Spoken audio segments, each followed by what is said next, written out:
Welcome to Paradigm Shift, the podcast where we break down the latest in low code. I'm Jon, and as always, I'm joined by my co-host Scott. And this week is all about community. We had a blast hosting our meetup last Tuesday. And while there, we got a chance to sit down with a Mendix legend, a man that needs no introduction, from meetups to memes and everything in between, the one and only Jan de Vries. So without further ado, let's get into it. All right, we're thrilled to have someone with us who's been instrumental in creating the Mendix community, Jan de Vries. Welcome to the podcast. Thank you. Very happy to be here. Yeah, welcome. So we're here in sunny San Diego, and we've had a great time with you this past day, and we're here for our meetup here in San Diego, which we're super excited about. How was travel? Travel was interesting. You know, you never, if there's no issues during travel, it's not a proper trip.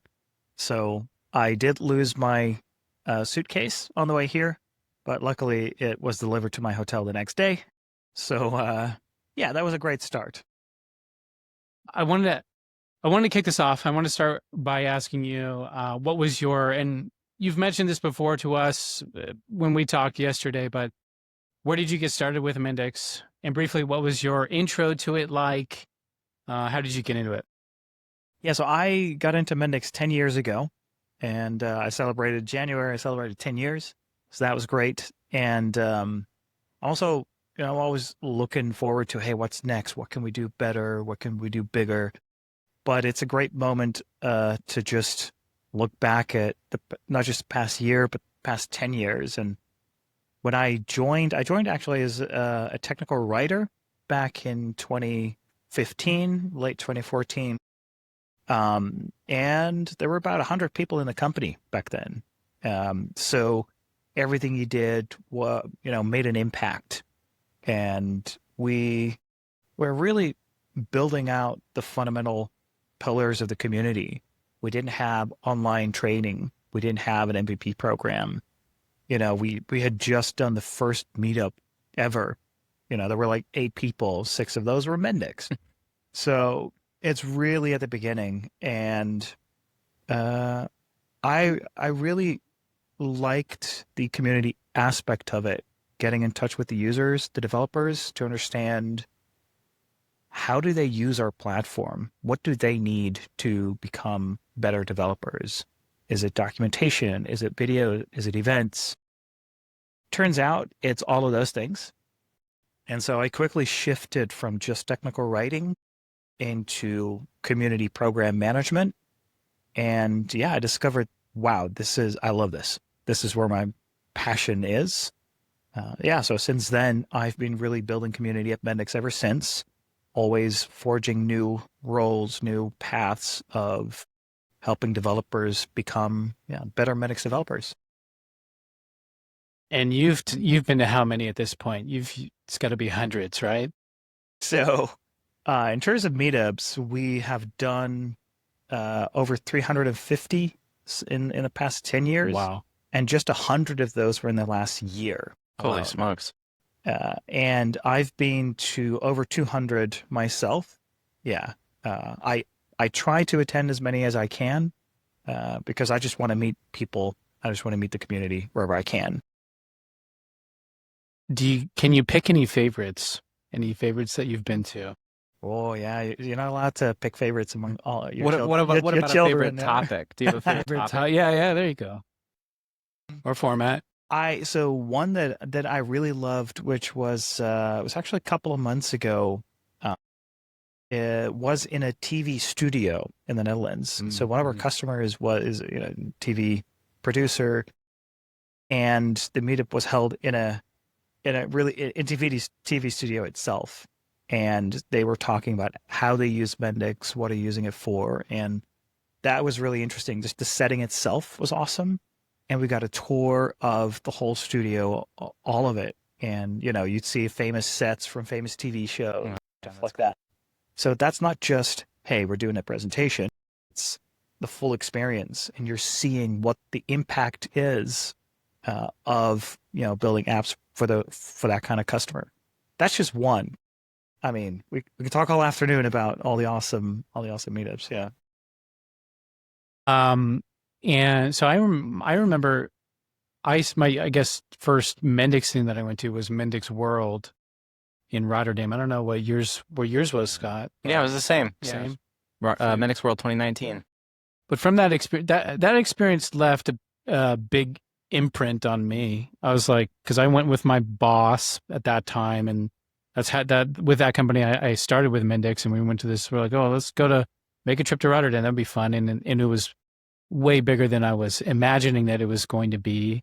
Yeah. But it inspired a lot, and there's something to be said about when you're surrounded by also Mendix developers, and we went to those igloo talks Yeah. where customers would talk about their stories.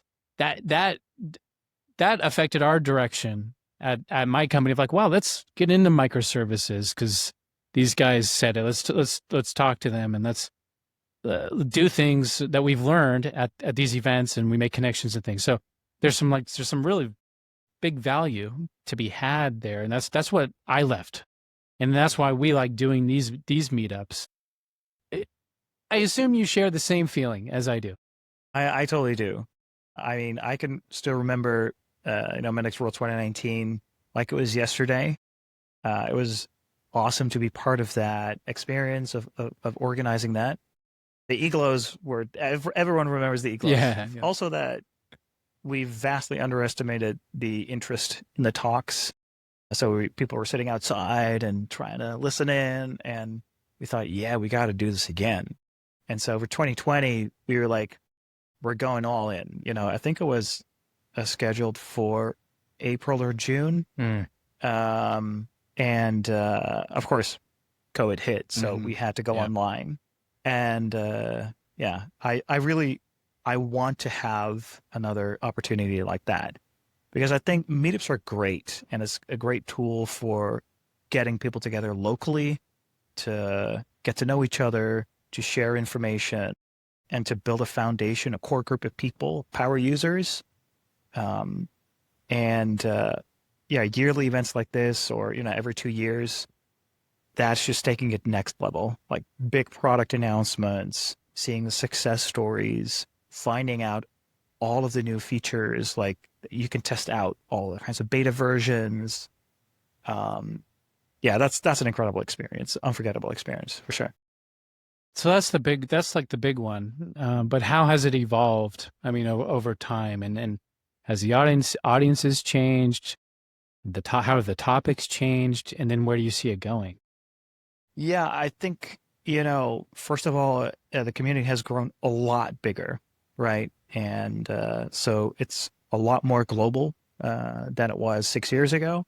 I can't believe it's already 6 years ago. And we're seeing that people are finding different ways to get together. In terms of events, we've done community events like MX Hacks, which was really big, 1,250 people, just a hackathon for nonprofits and for charity. It was really successful. And we've also organized events like Capture the Flag, which is also, it's more technical, but it's about security, about hacking and learning how to secure your Mendix applications. What we're also seeing is that now that, we're collaborating and integrating much more with the rest of the Siemens organization, we're learning a lot from them, from their experiences and how they organize events. And we also combine and team up with them. So we've got Realize Live. We've got all these Siemens events that we plug into. So we're, hitching a ride on those events and those successes. And that helps us because people see, oh, hey, I'm not sure what Mendix is, but I know Siemens. Siemens is great. We're doing business with them. Well, hold on. Oh, you're part of Siemens. Great. So what do you do? So it can definitely start conversations, open up doors, and we keep evolving it. So I look at the Netherlands, and overall, the Mendix community is surely more mature than at least how it appears in here in the U.S. the meetups, the community events are more frequent. It seems like there's a lot more people. What are some differences that you notice between, say, the Netherlands, the rest of the world, or the US? Yeah, I think the Netherlands is like it's the biggest and most successful Mendix community we have in terms of the countries. That's also where it was founded. It's a smaller country. I think the mindset in the Netherlands is very much like, hey, it's new, let's try it out. You know, people are not afraid to spend some time to visit events or to learn about something new. So people are very eager to find out what's new and what's good. And they're happy to do that on their own time or in the evenings. Um, Even if, the topic might not really be appealing, they'll be like, oh, that's fine because I'll have fun anyway, right? Mm-hmm. I like to meet the people, I like to talk to them. Even if they learn one thing on an evening, we'll call it a success. And we're trying to replicate that at least in the rest of Europe and the rest of EMEA. And we're seeing that growth happening now. We've got Portugal, we're ramping up in Germany, Switzerland, Italy, Belgium is now, growing faster. And so we're keeping the Netherlands as it is in terms of we're keeping it rolling. And a lot of this is self-organized by the community, which is really helpful. So we can spend more time on developing other countries. Every country has, has its own rules in terms of what's the business like, what's the ecosystem like, what's the culture. Do you do events during the day? Do you during the evening? Should it be an official event? Should it be suit and tie? What about food? What about socializing? And so what we need is people in those countries who have that knowledge, the experience, the expertise, who understand all those nuances and can help us organizing those events. Now, when it comes to the US, of course, distance is a huge, huge factor. I told you yesterday, right? I looked at the map and I'm like, I keep misinterpreting the distances because I'm like, oh, this is a 5-minute walk and it's like a 20-minute car ride. You know what I mean? Yeah. So that's definitely something we have to keep in mind. And because things are more spread out, local communities are even more important. Finding the power users, finding people who want to start up those communities and do it on a consistent basis. A fundamental principle about community is that it is a long-term investment in a personal relationship with your users. So it's not about volume.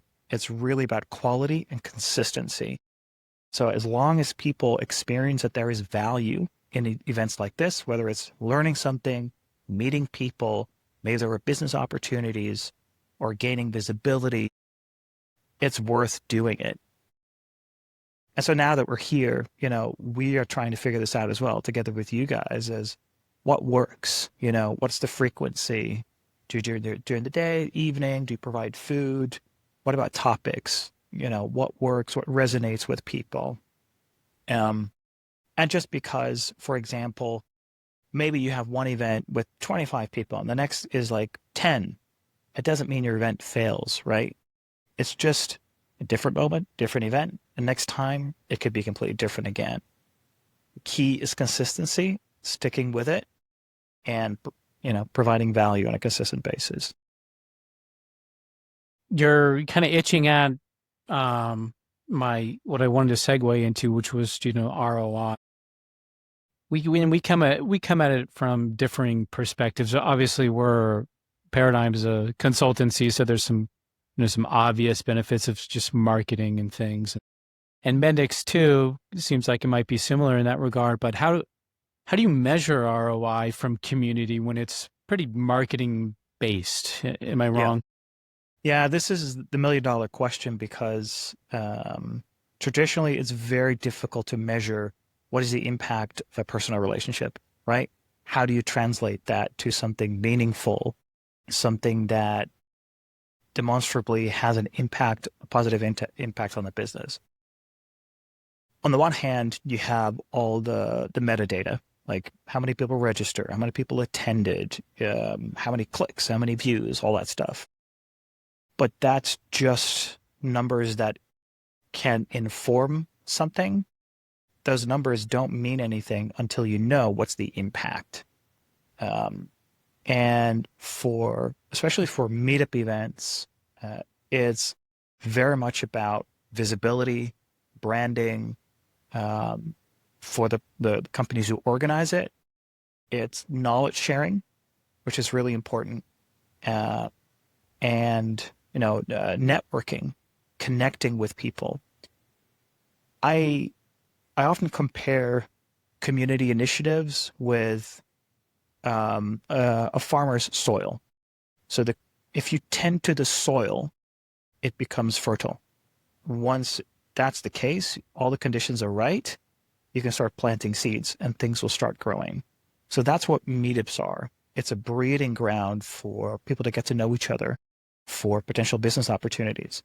Even if you do 40 or 40 is a bit much, but 4 meetups a year, it might not be immediately obvious what the benefit is. But at some point you realize, oh, hey, someone's contacted me because I talked to them at the meetup. Oh, actually, this person told me this. Let me look up, this information or this, and you'll start learning, you'll start connecting, you'll start opening up new opportunities, and you start realizing that, hey, people know this because we organized a meetup, or hey, we did a podcast. So yeah, I, it's how do you say that? Soft ROI in that sense, especially for meetups. But you see that if we start up meetups in a region or in a new country, as soon as we start one, everyone else wants into, because they're like, hey, wait, you're getting visibility. You're naming our company. Wait, you know that person? Well, yeah, we met them at the meetup. So there's so many benefits that don't directly translate to licensing or or money, but they all contribute to it. When it comes to an MVP program, it's a lot more tangible for us. So we have an MVP program now. We have 110 members in the program, more than doubled since last year. And the way we measure the ROI for that is a lot more tangible, because how we do it is we look at costs saved and influenced expenses, influenced deals. So, for example, we know how much time it takes to organize a meetup. We know how much time it takes to create a video or to write a blog. So we translate that into hours of work. We know what it would cost if we'd have to do it ourselves. And so we have a dollar value, basically. Our MVPs make more than 3,000 contributions every year. So we now know exactly all the different categories, the value of those things, and we can calculate the estimated cost saved for all of those contributions. Right now, that's we're at the midpoint of our financial year, and it's already over 4 million in terms of costs saved. Wow. Now, costs saved doesn't mean that if we stop doing it, we're saving 4 million, but it does mean that we have 4 million's worth of reach to our community, where they do guest lectures, they create content for us. So they're helping brand awareness, they're helping teach people about how to use the product, talking about new features, platform adoption. And of course, a lot of our MVPs are involved in actually closing deals with customers. So it's a massive, massive impact, a massive ROI. Yeah, for sure. Yeah, I was going to say, I would compliment you on the job that you guys have done with the MVP program. It's just really smart, and just also has a lot of business sense that you mentioned. You've farmed out, you've really put the motivation behind just people in the community to contribute and to engage. And I see that. Yeah. Well, you're not just seeing it, you're experiencing it, right? Yes, Because right you're now that's you're a what we're candidate doing. yourself. Yeah, exactly. It's amazing what I'll do for an MVP badge. Yeah. Where do you see it going? Like, what does end game look like? How high can this go? Well, there are so many ways to answer this question. Um, Ultimately, for us, what's most important is that we have a community of highly skilled Mendix developers to serve our customers. Because eventually, we want to provide the best possible applications for our customers so they're happy and they will continue to use our product and to get value out of it. So that's the main focus for us. So we're constantly updating and adjusting our strategy and our programs to focus on that. How can we help uh, existing community members skill up, whether it's through classroom training, certification, knowledge sharing, any form, but also something that I think we're going to shift into is more about getting new developers in as well into the community. Because a lot of what we've done so far has focused on community engagement. You know, everyone basically the journey after sign up. Hey, welcome to the community. Here's training. Here's documentation. Here's events. Go and level up and become an ambassador, like an advocate for the product. But we realize that uh, we also need more new blood in the community, new developers. So that's an angle that we're definitely going to start investing more into. That's of course also where developer relations comes in because that's both existing developers and uh, you know uh, getting in new developers as well. And I mean, in terms of product, I think the latest trends from the last couple of years, of course, AI. There's a lot of generative stuff out there. Mm-hmm. A lot of companies are struggling with the question. It's sort of like it sometimes feels like what we had with IoT and blockchain is Mm-hmm. we have a solution, but we don't have a problem. So I think a lot of companies are trying to figure out, wait, this whole AI thing, it's a hype. It sounds interesting, but what can we actually do with it? And I think it's really interesting because I think low code was literally made for generative AI. Low code is already a level of abstraction to make your development life easier and faster and more efficient. This is what the new wave of generative AI is doing exactly. It's exactly the same.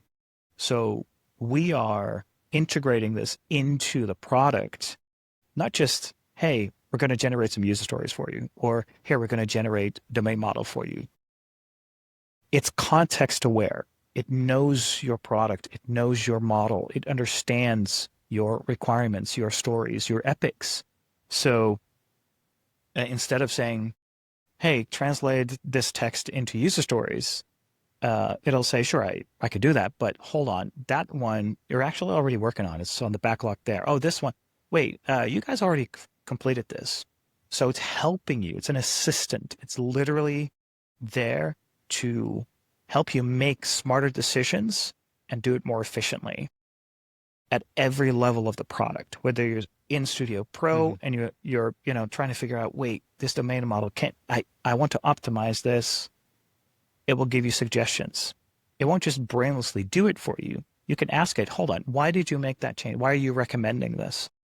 And because it knows your model and it knows the best practices of what a good model should look like in domain model, it will give you context. And this is ultimately what abstraction is and what low code is. That doesn't mean that any random person can now build quality apps, right?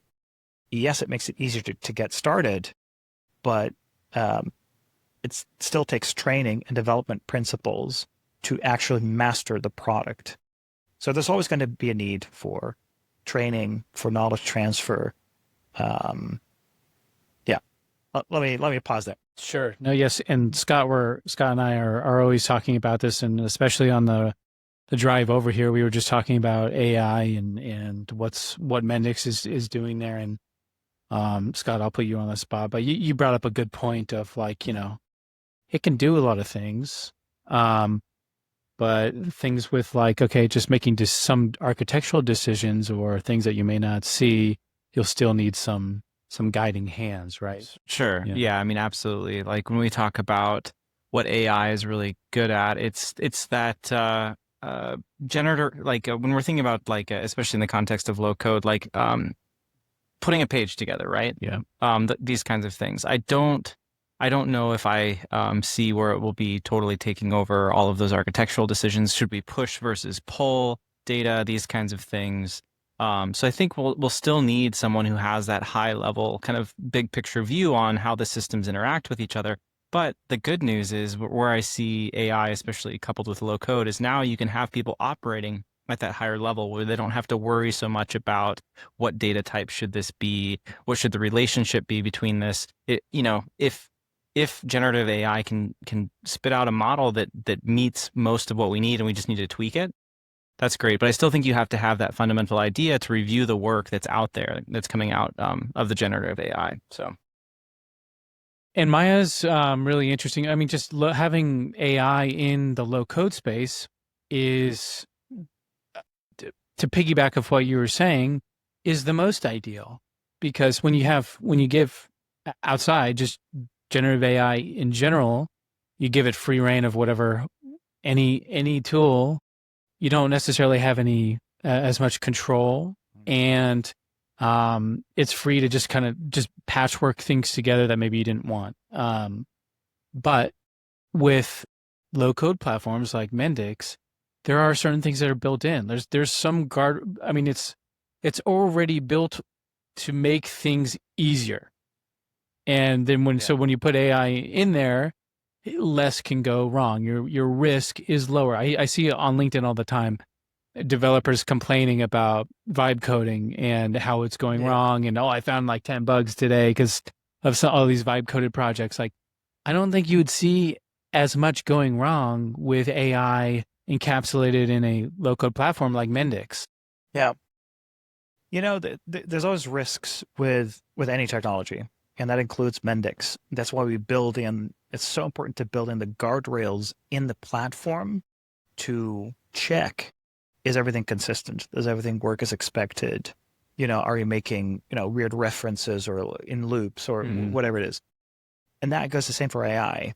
With low code, it's easy to very quickly build an app, but it's also very easy to quickly build a bad app, right? Yeah. So you still need to understand the best practices and the fundamentals of programming. That's never going to disappear. Sure. So the bot is not going to replace a developer. You should see it as, you have an expert developer who has a view of everything that's happening in your project. It knows what you've built, and it's going to give you recommendations, it's going to give you ideas. But you're still in control, and you need to be in control because AI can make mistakes, right? So it's always up to the developer itself to decide which way to go. And especially if you're working in a project, you guys will know this. Every project, every different customer, you have different standards, you have different requirements. The bot will not always know that. Sure. So, yeah, it's an assistant. It's not a replacement.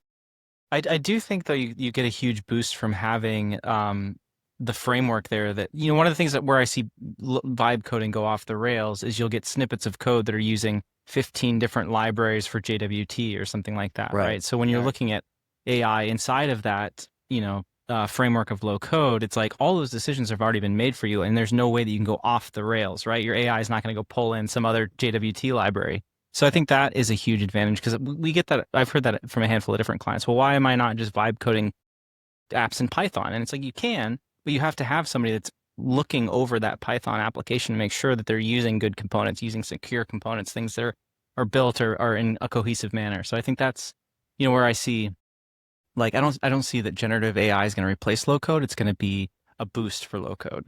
Exactly. Yeah, it's augmenting. And I think why it works with low code is because, as you said, if you do it with, traditional programming, those guardrails don't exist in traditional programming. Yeah. Sure, in some, IDEs, there will be consistency checks or whatever it is. But if you want to build something, you hit build or compile, it will try. when in low code, the guardrails are already built in. All we have to do is update them to make sure that the AI is not going to make any breaking changes. And if it does recommend those and you make the changes, the Studio Pro will tell you, like, hold on, that's not going to work. And this is, of course, something that things are changing so insanely rapidly right now. It's going to learn from that. The underlying models, so we're using 5 different AI models under the hood. We can change them on the fly. So you as a developer don't even have to think about this. So we very closely keep an eye on what are the developments for the latest AI models. It's becoming faster and faster to train them. Right now, the biggest blocker for updating AI and AI models is if there's a new model, you have to train it. Training costs a lot of compute time, and that's right now the one thing, the funnel basically for changing it faster. But that's something as a developer you don't have to think about. We as Mendix, we're going to keep an eye on all of that, and we use different models specialized on different components for different parts of the platform. So it's not one model that has to know everything. It's very specifically focused on the parts it's best at. Do you run the risk of like segmenting things out too much? And some where it's like, it's like it's always not like ChatGPT. I go to one spot. It just prompts for everything. But I noticed with some products though that have like, who started with Gen AI early, who have like, okay, you go here. It's like, okay, where do I find the AI? It's a Maya, from what I've noticed so far in 1021, it's in some clear spots. As long as I remember where they are for the domain model or pages, or microflow. Maybe this is more of a product question, but do you kind of just is segmenting out and putting things like off on different pieces risky for the UX? What are your thoughts on that? How do you mean segmenting it? So it's like, okay, if I go, where do I find Maya, for example? It's like, okay, I want to start building domain models or whatever. Of course, you're probably going to go to domain models if you're looking for domain models, but even still, wouldn't it be better if you just like, okay, here's a Maya chat and build me this domain model? Yep. Yeah, exactly. And that's exactly the future we're working towards. So we started building this, I think a year and a half ago, 2 years ago, we started figuring out, hey, we used to have Mendix Assist, right? That was actually pretty good for microflows, like, hey, which should be next, the first level of recommendations. And it was trained on 90 million microflows. So that was it's pretty comprehensive already. Now with the new generative AI tools, we are selecting components, building specific bots for those, and train them on those specializations. So as we continue, at some point, we'll have covered all the components of the platform, which is exactly when we'll have what you say. We'll have a standard one bot there's always one button where you can find it that will know exactly where you are, which page you've opened, or whether it's domain model or microflow or whatever page it is, and will be context aware.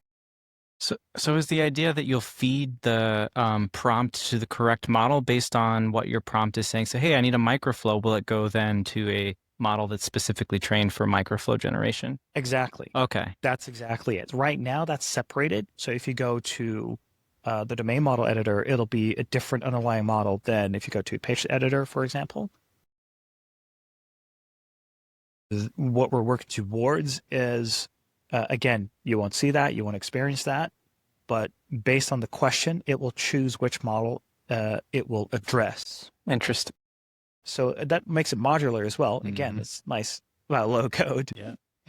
You don't have to train one big model. You train the individual components to update, to specialize. We can plug them in, plug them out, replace them when needed, which is much more efficient. Yeah. And that's that's independent of your Studio Pro version. So that's done independently in the background. That's awesome. I can't wait. Yeah, yeah, yeah. It's super exciting. There's so many plans we've got. So of course, 1024 is coming out soon. So LTS, I think many companies, many projects will start migrating to it. 1024, because it's LTS, it will have all of those benefits for the next 2 years built into it. Of course, we're going to continue developing new features in Mendix 11 and extending AI capabilities. But I think another really exciting thing about the future for community and development is that we are also going to rework how learning works. So we have documentation, we've got online training, we've got Maya Learn right now. We've got so many different places where you can learn about Mendix. You can read a blog, you can attend a meetup. What we're turning Maya Learn into is your assistant in Studio Pro, where not just Studio Pro, but also the portal. As soon as you sign up, we want you to have a guide, an assistant who tells you, who knows what you've done, what your activity is, where you are, what kind of person you are. Are you front-end developer? What kind of person are you? And it will give you recommendations based on that context. And it will use all the resources that it has to at its disposal, like the documentation, but also the forum questions. Because I mean, since 12 years, in the past 12 years, people have asked, I think, more than 200,000 questions in the forum, right?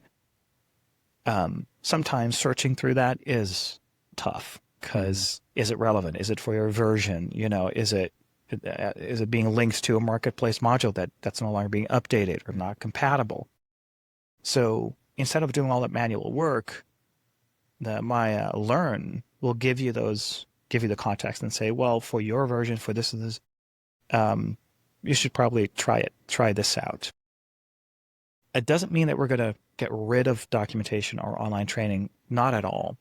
But it does mean that if you're in Studio Pro and you're like, I don't understand, and when you click the question mark, instead of opening a documentation page, you'll get a pop-up from Maya Learn, and it'll say, hey, this is what it is. Do you have a specific question about this? And you can say, well, I'm building this. Oh, yeah, I can see. You have these and these microphones, these and these pages. What do you want to know? And it'll link to, actually, so this is probably how it works in a paragraph, maybe some bullet points. If you want to learn more about this, we actually have a great online course about this here, click. Or if you just want to read a blog about this, click. So it's going to tie everything together. So it'll save you time searching for an answer, searching for relevant content. This is the most difficult thing, is providing people with the right content at the right time, in the right format, but also in the right context. The context is so important. So I'm really excited about that, but that's going to be on the roadmap for the next 2 years to fully optimize it and change how Mendix developers are learning about Mendix and learning about the platform. That's, I can't. You're getting me excited, Jan. This is Oh no. I do see that as like one of a huge tool for learning, because I've watched a lot of junior developers get plugged into the Mendix platform and try to get up to speed. And I think as you gain experience, you kind of know where to go for answers. Because sometimes, the Mendix community can be small, and there's not necessarily like tons and tons of information out there just via Google search. But I think as you get experienced in Mendix, you kind of know, oh, also I need to go look in the forum, or I can go into the Slack community channel, these kinds of things. But having all of that information available, like via an LLM, where you can just ask the LLM, hey, where can I find this information? That sounds awesome. And I think that, when I think about how I could have benefited as a junior developer, I think that would have been a huge boost. Yeah, there's a lot of things that are coming out that are going to help junior developers. I mean, one of the things that I can think of that's already been released in 1021 is just the microflow explain, and I'm sure it'll just keep getting better. But the learning curve, stepping into someone else's code base is always rough. It's daunting. And having something just to easily distill that for you is a game changer. And and also documentation writing documentation is always a bummer to do. I mean, no one ever likes it unless, I don't know, you're a special kind of person. So do you think Maya could help there in the future? I'm sure. Yeah. Yeah, absolutely. Yeah. And you can already ask, explain my microflow. What does it do? And that's only going to be extended and it's only going to be expanded. Yeah, it's literally like having the person who built it or an expert sitting next to you, giving you the context that you need. Here's a future request. I want to ask Maya, who built this microflow? And if you just tell me quickly instead of looking at the it's like Maya blame. Maya blame. There we go. Okay. Yeah. We have a new name for it, Maya blame. And I think you're totally right. That's a great feature request. You should be able to do that. You should be able to know like who did this, when was it done. I don't know if you can ask the why was it done. Sure. Well, if you tie it to the story and it's aware of it, it could look at that and be like, oh, it's done for this story. This was the context. Exactly. Yeah. See, this is, you're all right. Yeah. What are we doing? Why aren't we working for R&D? You're already getting used to it. Yeah. And, I'm super excited about this. So from my perspective, AI is not a threat at all. It's just, it's going to give low code a massive boost. Because low code is literally built for this. It's literally built for abstraction. And AI is just going to boost it. So we're calling it AI now, right? But in 5 years, it's going to be so normal that the word AI sort of loses its meaning because it's app development. It's a product. You have automation in it. You have context-aware stuff in it. That's going to be super normal in 5 years. In 10 years, no one will. People will be like, "Oh, remember 10 years ago we called it AI and Gen AI and all that stuff." Back when we said blockchain and things like that. Yeah, exactly. Yeah. Let's do a U-turn. Go back to community really quickly. So I want to ask you some questions since we're running up on time. But I have some rapid fire questions. But first, I'll start it with, and you can give it a one-word answer or you can elaborate if you choose. But a great community event has what? Passionate people. Yeah, it's all about the people who care. Yeah. Call me whatever you want. Call me weak, but I care about people who care, and that's what makes community work. Because people are doing this because they care. They're not doing community because they get paid for it. But it helps everyone. So yeah, passionate people. 100% agree, and I think you can tell when people are genuine too. Yeah, for sure. Otherwise, you just feel like you're going to a timeshare like meeting, like where you're just like, go to a talk and you're just like, okay, we're so excited for you to be here. Yeah, right. Yeah. When are the tacos coming? Yeah. Sit through this 5-hour meeting. Exactly. Okay. So let's wrap it up. Rapid fire. I have only a couple questions. Okay. Most underrated Mendix feature. Wow. I knew this was going to throw you for a loop. It would throw me for a loop too. It's hard to choose. Woof. I mean, there are so many. Like, is it find usages? Is it the Control G find any document? That'd be mine. Wow. I know it's such simple things, but they just make your life so much easier. My favorite underused feature, I think, is the find usages or find find changes in actions, or no. What do? You right click on the domain model, and Mhm. you find out where an object is created or committed or yeah. updated. That's Unless somebody used the clone tool, and they don't, you won't ever find create. Oh, That yeah, is, yeah. throws me for a loop. Right. Anyway, Don't use the clone. yeah, don't use clone, please. First app you ever built? That would be the I think it was the Mendix airline app. So 10 years ago, we had some training videos, and you had to build the Mendix airline app where you could book flights and all that. Yeah, with the old, the bass tune. Yeah, I remember that. Yeah, I think that was the first one. Meetup or hackathon? I mean, I love a hackathon. We've got Capture the Flag coming up, Mhm. and I know it's in 6 months. It's in October, right? But I get so excited just thinking about Yeah, it me too. because so many people, again, passionate people, just the vibe, the experience, it's next level. It's so many people in a room. Everyone is super excited and competitive, and at the same time loves everything that's happening. Yeah. I know, yeah, it is competitive, and I definitely want to kick Europe's ass. So I'm super excited just to put on a good show, because I want to show, Blue Green and all them over Yeah. over there, that America can hang to. So, but yeah, that's great. Which meetup had the best food? Wow. Well, there's definitely a couple. Um, there's a meetup in the Netherlands where you make your own pizza. So that's pretty cool. Yeah. Especially with, dietary restrictions. It's Choose what you want. always Yeah. difficult, but yeah, make your own pizza. I think that was awesome. And last one, what's the hardest part about being a community manager, Jan?